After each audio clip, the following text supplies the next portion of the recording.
Good morning. I hope you can hear me. My name is Reverend Joe Washington, and I'm going to be doing service this morning. It is April the 20th, and it's Easter Sunday. So I want to welcome you all to coming to join me this morning. And if you're not joining me now, then I look forward to you joining me later when this will be on our Facebook page for you to review. So I'd like to start off by starting with our opening prayer. And it's, I call upon the light of the source to stream into the world, to open the minds and hearts of all. Let the light descend. Allow the plan of light and love to unfold, and I will do thy will for the highest good of all. From spirit, through spirit, to spirit, I call upon my guides, guardians, and loved ones from the highest realms to support me in this time of learning and growth. Amen. And as spiritualists, we've adopted the following principles: a divine source recognized as God, a unity of all life, communication, guidance, and healing from the spirit world, the continued existence of the spirit, personal responsibility for every thought, word, and action, reward and consequences for all deeds according to God's natural laws. Eternal progress is open to every spirit, and freedom of interpretations of the 7 principles is acknowledged. I hope everyone is getting this. I know people are probably busy Sunday morning with their family. So now we're going to, what we typically do is we'll have a song in the church, but because we're online this morning, we won't be having the song, but we'll go right into our healing. So it's the time for you to sit down, relax, have a quiet moment, and open up your heart and mind to receive the healing for yourself, and also think of anyone else you would like to send the healing to. So I'm going to start with our healing prayer. We ask the great unseen healing force to remove all obstruction from our mind and body and to restore them to perfect health. We ask this in all sincerity and honesty, and we will do our part. We ask this great unseen healing force to help both present and absent ones who are in need of help and to restore them to perfect health. We put our trust in the love and the power of God. Amen. So if you could just take a moment and read. And just like you close your eyes and just open up your mind and your heart to receive the power of spirit. And as we do that, we're setting our intentions to receive the love and the power from spirit for healing, whether it's our mind, body, and just anything that might be happening in our lives right now. So I'll just get you to close your eyes and open your heart to receive the love from above, from around you, knowing that this is happening as we open up our hearts to receive. And Spirit is coming and is with us. And feel that love, power of love building within. And knowing that you are loved, that we are all connected to our source, to the Creator, to the divine, to God, whatever or however you see your power.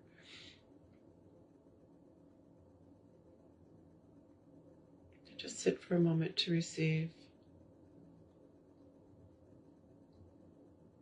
Quiet the mind. Just let the thoughts float by. And just feel the power around you and within you, power getting stronger and stronger.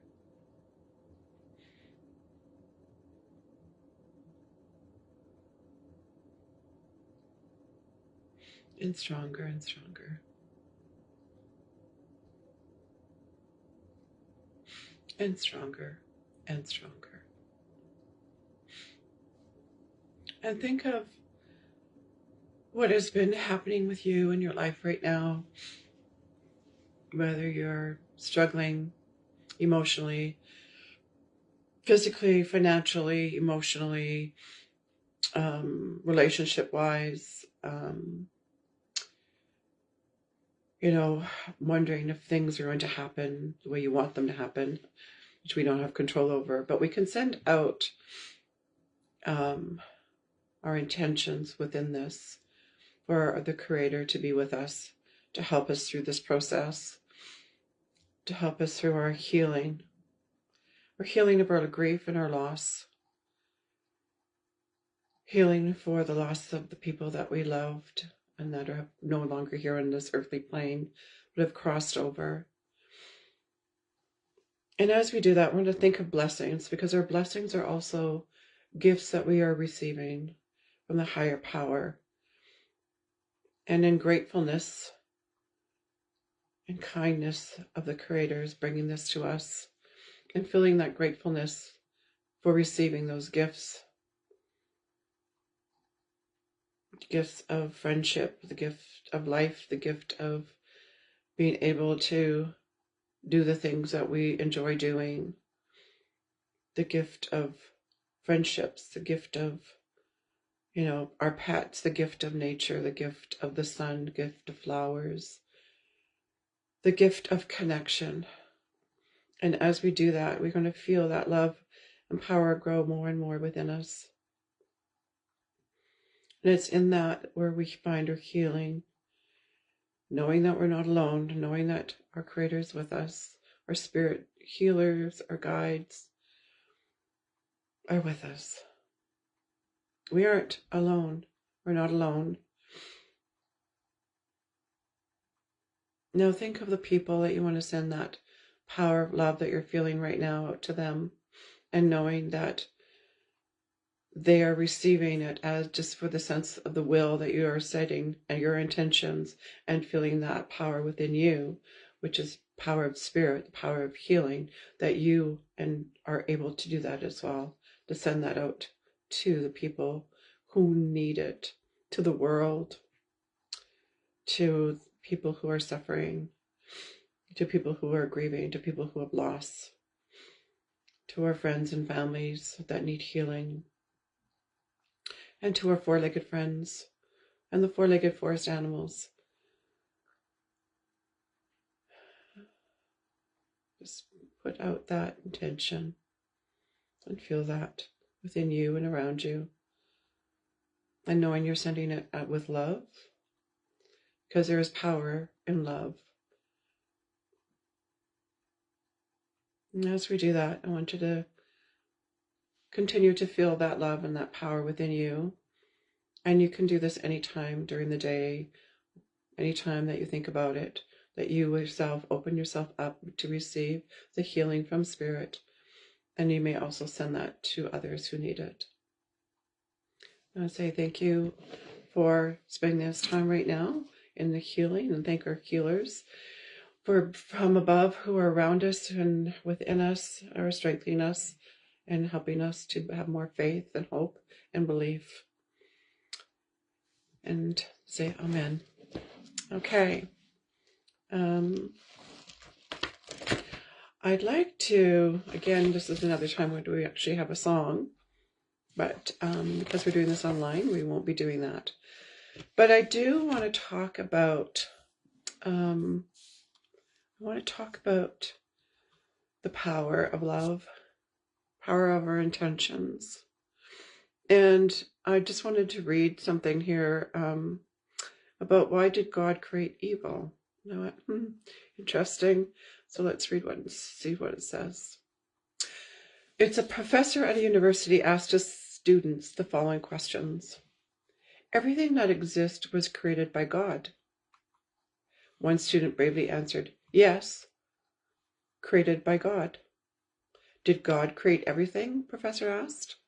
Yes, sir, replied the student.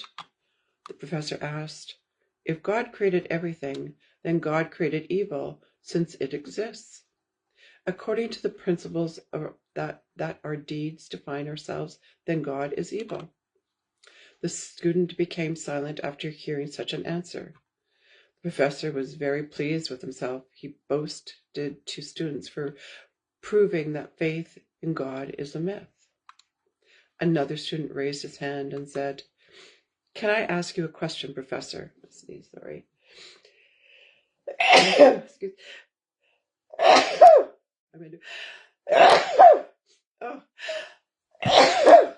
Excuse me.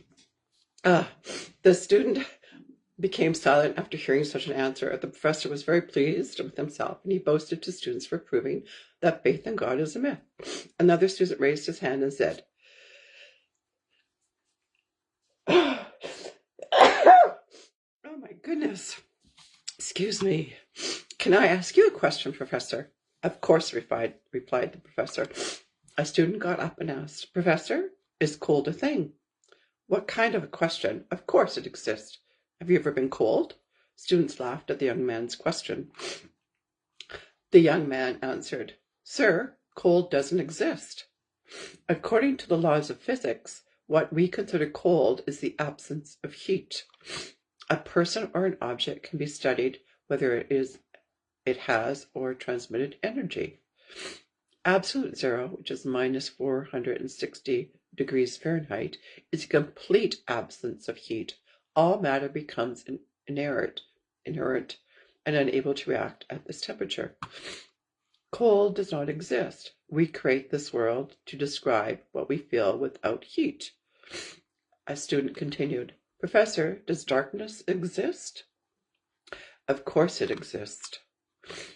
"You're wrong again, sir. Darkness also does not exist. Darkness is the absence of light.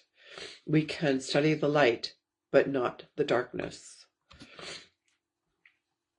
We can use Newton's prism to spread white light across multiple colors and explore the different wavelengths of each color. You can't measure darkness. A simple ray of light can break into the world of darkness and illuminate it." "How can you tell how dark a certain space is?" "You measure how much light is present. Isn't it so? Darkness is a term man uses to describe what happens without light." In the end, the young man asked the professor, "Sir, does evil exist?" I think my allergies are acting up. This time it's uncertain. The professor answered, "Of course, as I said before, we see him every day. Cruelty, numerous crimes, and violence throughout the world. These examples are nothing but a manifestation of evil." To this the student answered, "Evil does not exist, sir. Or at least it does not exist for itself. Evil is simply the absence of God. It is like darkness and cold, a man-made world to describe the absence of God. God did not create evil. Evil is not faith or love, which exist as light and warmth. Evil results from the absence of divine love in the human heart. It's the cold that comes when there is no heat, or the kind of darkness that comes when there is no light." And the student's name was Albert Einstein. So it gives you food for thought there. And I just thought I'd just kind of talk about our intentions and what we put out in the universe and what we think and what we do. Because one of our 7 principles is personal responsibility for every thought, word, and action, and reward and consequences for all deeds according to God's natural laws. So when we had a conversation with someone this week in regards to curses. So I just want to read what it says here in spiritualism. In spiritualism, a curse is an a negative spiritual force that can negatively impact someone's life, causing misfortune, illness, and other problems. While the belief in curses varies among spiritualists, many see them as spiritual energy manifest through words, actions, and intentions. So when we think about it, we are all energy. Our thoughts are energy. Our our, our when we make movement, it's through energy. When we have our words that we speak has energy. So whenever that we do, it goes out into the universe. So negative energy, curses are often seen as negative energy transferred from one person to another, potentially causing harm or misfortune. So when you think about that, when we say something negative about someone or we are judging someone, that is putting out negative energy towards that person. Say we're having an argument or something, that's negative energy, and it impacts that other person because it can be hurtful, and it can be and then the intention behind wanting what you're doing also becomes very hurtful, and so there's an impact on the other person. Some people may see that as a curse. Spiritualists believe curses can have a spiritual impact, potentially creating imbalance or blockages in a person's spiritual or emotional well-being. Again, that has an impact on that person, so they may feel judged, and so that's going to impact their self-esteem, their well-being. Curses are sometimes described as a binding power, meaning they can restrict or limit a person's ability to thrive in certain areas.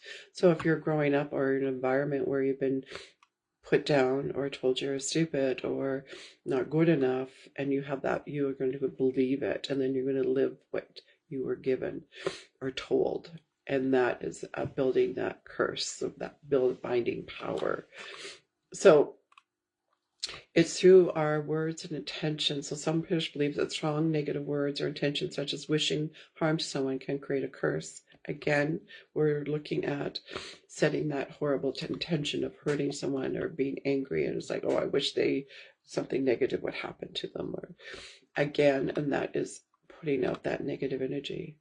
So because sometimes people feel kind of question, like, what is going on? My life isn't going well. I think there's, what's happening, or they might be walking around thinking that they aren't good enough, or that things are keep happening to them that are bad. And sometimes it's just life circumstances that are out of your control, because that's the other thing we got to look at, is that our control. Are we trying to control everything? And then when we can't control everything, we see it as a negative. But the other part of that is that when things happen like that, it's about growth. That's where we grow. We grow in those hard times. Like when we are feeling being attacked by someone, or intentions, or people are speaking badly about us, when we want to reciprocate that, that's going to keep that negative energy alive. But when we change that and we want to send out positive energy, we got to send out love and light. We got to send out feelings of empathy, compassion. We don't have to engage with the people, but we want to set the intention that they're no longer going to harm us, that we are putting it out there that, we're going to give them the light, send them the light, but we're not going to engage with them on a one-to-one level because of the damage that they're doing. So we learn to set up those really healthy boundaries, but in a way that's not being vengeful, but it's about taking care of ourselves. In the meantime, sending them that love and energy for healing for themselves. So spirituals emphasize the importance of forgiveness and acceptance, both of oneself and others, to break the cycle of negative energy and move forward. And that's the other thing. When we can't forgive ourselves, we stay stuck in that low self-worth, low self-esteem. Again, feeling not good enough, so we don't do positive things for ourselves. We don't do our self-care. Sometimes we'll get depressed. Sometimes our minds kind of race and we get caught up in anxiety and our fears. But when we can learn to forgive ourselves for maybe some mistakes that we've made, and move forward from that, and that's a way to start breaking that cycle. And the same with generational cycles. When we see the negative impact the generational cycles have caused, we are aware of that, then we can make those changes, and then make those positive changes, which will have a positive effect. And I think when you think about that, when there's generational discord, that is energy that's being transferred to another generation, a negative energy being transferred to another generation. But we can change that when we start thinking in a positive way, when we start thinking of love and light and of forgiveness and acceptance, and learning from our mistakes and not beating ourselves up or other people's mistakes for the mistakes that they made that may have impacted you. So it's really about learning to forgive and being able to send out that love to others when at times when we think that we're feeling that we have that life is unbearable, or that negative things keep coming to us and we think, oh, we must be cursed. But really sometimes it's just life. Sometimes we don't get that job. Sometimes we think people are talking behind our back, and that may be true. But when we we learn to deal with that in a way that we send them love and light, but we don't go back and badmouth them as well, because that's just, again, two double negatives. It's going to create more negativity. So what you want to do is really look at your blessings in life, send out the love and light, accept mistakes, accept where you are in life, and learn forgiveness of yourself. It doesn't mean you have to accept what happened and say, oh, it was okay. Well, no, but I'm no longer going to carry the pain of my past. I'm no longer going to carry the pain in my present life. I'm going to be in the present moment. I'm going to be connected with God, with our divine, with the creator. I'm going to be sitting in my power, my meditation, and be grateful and blessed for the gifts that I do have. And in that, you create that positive energy where it kind of builds and builds and builds. And then life doesn't feel so heavy, it doesn't feel so worrisome, and you have hope, and there's faith, and then there's help in that connection, because you attract that as well. So the people you attract, those relationships are very healthy, and and build a stronger base and connection, because we are social beings. We need to connect with one another. So we connect in love and light and power. Of that power, that would be a wonderful world. So I'm going to leave that with you today. Today is Easter, and I wish you all a happy Easter. And look at your blessings today. Count those blessings. So thank you for being with me this morning. I just wanted to let you know that we are having a Mother's Day tea on May 10th from 10 to 2. So I hope you can join us, and hope to see you there. And we'll just do our closing prayer. As we depart, we ask for the love and the light to stream forth from our work here tonight, or today. May it heal and support those that are in need. May we return to our earthly journey and always endeavor to strive towards our highest good. We wish to thank our guides, guardians, and loved ones that have supported us in our growth. Till next we meet, may your path always be lit by the light. Amen. And just remind you, next week we will be in person with our service. And just because it's a long weekend, that's why we're doing it online. So many blessings to you, and enjoy your day. So happy Easter. Bye-bye.